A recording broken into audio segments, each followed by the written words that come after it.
Et comme disait le grand philosophe Boris, il n'y a pas que la taille qui compte. Bonsoir. Donc, on va dans l'ordre. On va recevoir 3 personnes. On va parler de la semaine bleue. On va essayer de mettre un rayon de soleil sur ce plateau avec... On va commencer, non, si on commence par le yoga, on va commencer par l'Asie. Donc, on va commencer par l'Afrique. Madagascar. On dit présent. Erim Bolatiana Ravaka, bonsoir, esthéticienne. Betty, Madame Guichard, bonsoir. Bonsoir. Attendez tellement que c'est la blague. J'allais dire yoga. Damien Mandrin, bonsoir. Bonsoir. Encore à force de dire des bêtises, on finit par oublier ce qu'on fait. On parle de hier, ce qui s'est passé hier, une journée où, au rayon de soleil à Saint-Benoît, vous avez reçu des personnes âgées, où il y a eu un repas, il y a eu du bien-être aux personnes. Alors, puisqu'on parle du bien-être, lorsqu'on est esthéticienne, Ravaka, comment on fait comment ça se passe? J'ai regardé hier comment vous étiez tout câline avec cette personne qui était allongée, vous lui faisiez les soins. Oui. C'est toujours comme ça? Tout le temps. Tout le temps. Oui. Cette relation avec la personne qu'il a, est toujours aussi, pas peut-être affectueuse, mais très... vous prenez vraiment soin de la personne. Voilà, c'est pour les mettre en confiance. Déjà, le fait qu'ils viennent vers moi, ça me rassure en même temps. Du coup, je partage cette bien-être. Vous êtes timide? Un petit peu, j'avoue. Mais des Guichard, c'est pas votre cas en tout cas. Non. Non. Et en tant que responsable secteur, lorsqu'on est, on gère des personnes qui sont auxiliaires de vie, et il y a par exemple, qu'est-ce que ça fait du bien de voir tout le bonheur que vous faites aux autres? Ben oui, parce que hier ça a été un succès. On a eu beaucoup de gens, même des personnes qui sont pas nos bénéficiaires, ils sont venus de bouche à oreille. Et franchement, les gens, ils étaient heureux. Ils en redemandent d'ailleurs, puisqu'on a eu les remontées par rapport aux auxiliaires aujourd'hui en réunion. Et les gens, ils étaient très satisfaits, ils en redemandent. Il y en a même une qui redemande ça pour la fête des mères. D'accord. On va faire juste un coucou à Alicia et Monsieur... Cocognon. Voilà. Il ne veut pas venir à la télé. Ben bon, un jour, je serai le Et Madame Sanglisaev. Oui, effectivement. J'ai pas eu cette fois-ci. Damien, le yoga, le bien-être... J'allais dire, est-ce qu'aujourd'hui, lorsqu'on enseigne le yoga aux personnes âgées, est-ce qu'il y a ce retour qu'on a généralement avec des individus qui sont moins sages, je dirais? On va dire que c'est même un peu plus touchant avec les personnes qui ont pris de l'âge parce qu'il y a une évidence qui est liée en fait au corps physique qui, au fur et à mesure, il répond moins. Il répond moins. Ouais. Et donc, on est obligé d'adapter un petit peu les choses. Mais néanmoins, on peut voir quand même des personnes extrêmement courageuses qui osent faire des choses avec leur corps et qui se remettent en confiance comme ça, par le biais de la respiration et d'un travail physique. Et c'est même plus touchant, en fait, de voir une personne âgée qui ose des petites choses avec son corps. Hier, pendant cette rencontre, cette journée de rencontre, qu'est-ce qui vous a le plus touché? Et là, je pose la question à vous 3.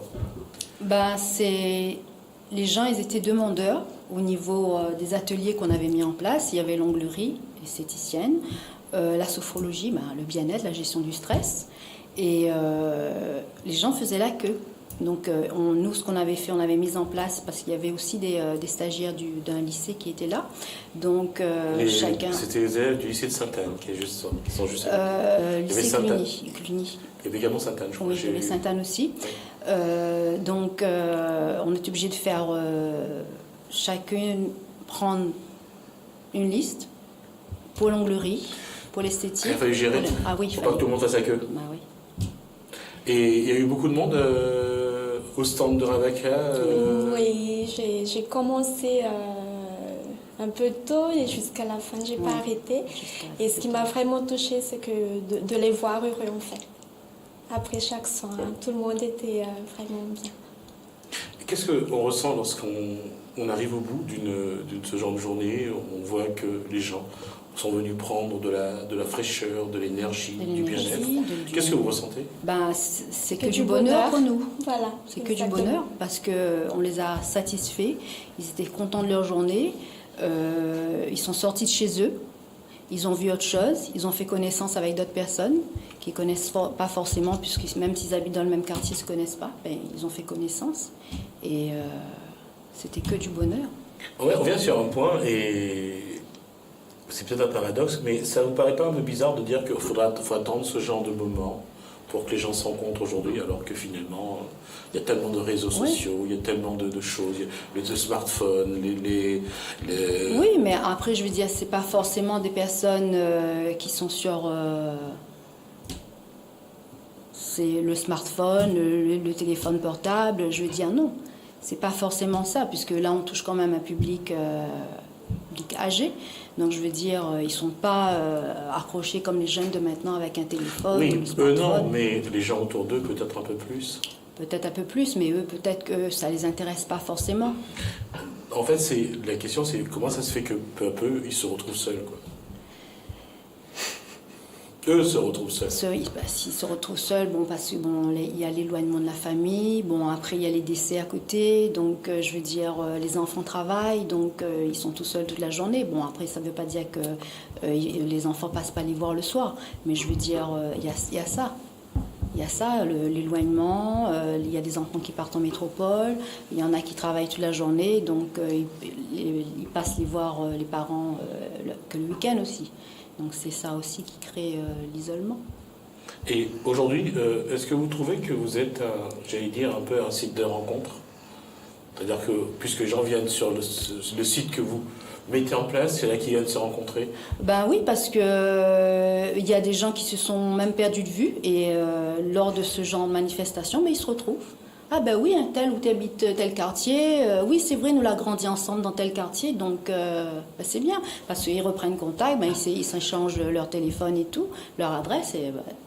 Pareil pour le yoga, je veux dire, à un moment donné, quand vous les poussez un petit peu dans les efforts, dans l'énergie, ils se rendent compte que leur corps sont encore capables de répondre à des choses qu'ils n'osent plus essayer. Oui, pour rebondir sur ce que vous venez de dire, la rencontre à l'autre, on va dire que dans le travail du Hatha Yoga, c'est une invitation un petit peu à l'inverse dans un premier temps. C'est se retrouver soi. Se retrouver soi face à une réalité. Notre réalité d'aujourd'hui qui est qu'il y a un corps qu'on a délaissé depuis un certain temps, il y a des petites choses au niveau émotionnel qu'on a glissées sous le tapis, on a cru qu'on s'en débarrassait, sauf que c'est toujours là. Donc avec un travail de respiration, avec un travail corporel, très rapidement on est en face de certaines limites.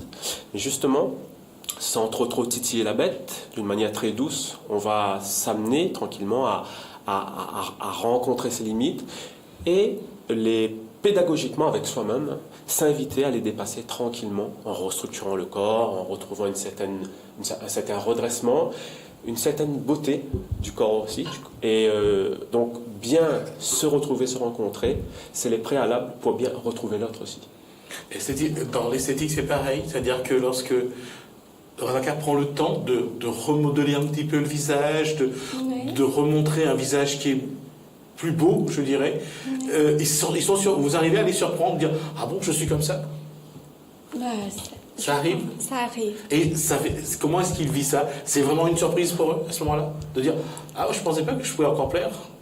Oui, je pense, oui. Et ça, justement, quand vous arrivez à les sortir un petit peu, à voir qu'ils peuvent encore être des êtres humains, finalement, vous les contribuez à se bouger un petit peu, finalement? Bien sûr. Bien sûr. Parce que si on a mis ça en place, c'est pas par hasard, c'est pas fait juste pour dire qu'on le fait. C'est justement pour que ces gens-là sortent de l'isolement, qu'ils voient d'autres personnes que la famille, qui restent pas chez eux enfermés, quoi. Parce qu'il y a des gens, il y a des personnes, on a nos bénéficiaires, il y en a qui sortent jamais de chez eux. Et là, ça a été l'occasion, ça a été une occasion, ça a été difficile pour certains de venir, mais ils ont fini par venir bon, avec l'auxiliaire derrière qui a fait son travail aussi, et ils étaient heureux. Par exemple, pour le yoga, est-ce qu'ils regrettent de ne pas pouvoir venir plus souvent ou de ne pas faire plus souvent? Est-ce qu'il y a cet obstacle de la mobilité, de la motricité quelque part? Oui, effectivement, il y a des cas là où il y a des personnes qui commencent à avoir des problèmes de vue, donc elles évitent un peu de sortir le soir. C'est pour ça qu'on essaye de faire quand même quelques cours en matinée. C'est vrai qu'il y a certaines limites, oui. Il y a, ouais. Et pour celles qui retrouvent du plaisir entre les mains d'une esthéticienne, est-ce qu'ils disent qu'ils auraient aimé voir ça, le faire un peu plus souvent, soit c'est vous qui déplacez, qui allez directement chez elle, par exemple? Oui, d'ailleurs, c'est ce que j'ai pu proposer à ces gens-là. Je peux faire ça sans problème. De leur donner ce bien-être qu'ils cherchent, qu'ils ne trouvent pas, comme vous dites, là, tout le temps. Et globalement, puisqu'il nous donne ces 3 minutes, quand vous regardez un petit peu ce chemin parcouru avec ces personnes qui souvent sont un petit peu dans l'isolement, qui ont cette sensation d'abandon, qu'est-ce que vous vous dites du travail que vous avez fait, vous, à votre niveau? On a fait les choses comme il se doit. Et qu'est-ce qu'il reste à faire? On va continuer de le faire. On ne va pas en rester là. On va faire autre chose. On va mettre plein de choses en place pour que ces gens-là sortent de l'isolement. Ils auront des activités. Bon, déjà, il y a des bénéficiaires qui font des activités avec des auxiliaires à domicile. Il y a même des sorties qui sont prévues avec des auxiliaires. Mais je vais dire aussi, on va les ramener à la structure, au bureau. Ils auront un coin à eux, ils feront ce qu'ils ont envie de faire. D'accord. Pour Daniel, c'est ça? On peut aussi, pour compléter ce que j'ai dit tout à l'heure, c'est vrai qu'il y a des limites à un certain âge pour les cours le soir, etc. Il y a aussi des formules où on peut faire des choses de manière individuelle. On peut aller chez la personne et la faire travailler, et notamment à partir d'un certain âge, quand il y a certaines vraiment problématiques particulières au niveau physique, c'est bien de prendre la personne toute seule pour qu'on applique directement le travail qu'il y a à faire. Voilà. Pour pas que la personne se sente trop larguée ou que les efforts que l'on demande soient excessifs par rapport à son état de santé. Voilà. Beaucoup plus de fond de teint, beaucoup plus de rouge à lèvres pour qu'ils aient plus d'envie. Oui, pourquoi pas. C'est ce qu'il faut aussi? Pas exactement, mais juste ce qu'il faut, on va dire. Leur montrer qu'ils ont encore une belle... Elles ont encore, entre autres, plutôt pour les femmes, une belle image elles-mêmes. Voilà, exactement. En tout cas, merci à vous trois. Merci donc à Damien Mandrin, à Ravaka et à Betty Guichard pour cette semaine bleue. Merci. Et pour aussi le rayon de soleil, donc à Issa Yano et toute sa bande. En tout cas, ça aura été une semaine où on aura vu pas mal de choses, en tout cas pour ces personnes. On va juste espérer que cette semaine bleue ouvre un ciel encore plus bleu pour tous ceux qui en ont besoin. En tout cas, moi, je vais vous dire merci de votre fidélité à Télécréole. Merci à la régie pour cette belle semaine. Commencez bien votre soirée sur Télécréole. Commencez bien votre week-end. Je vous donne rendez-vous à lundi. Bonsoir.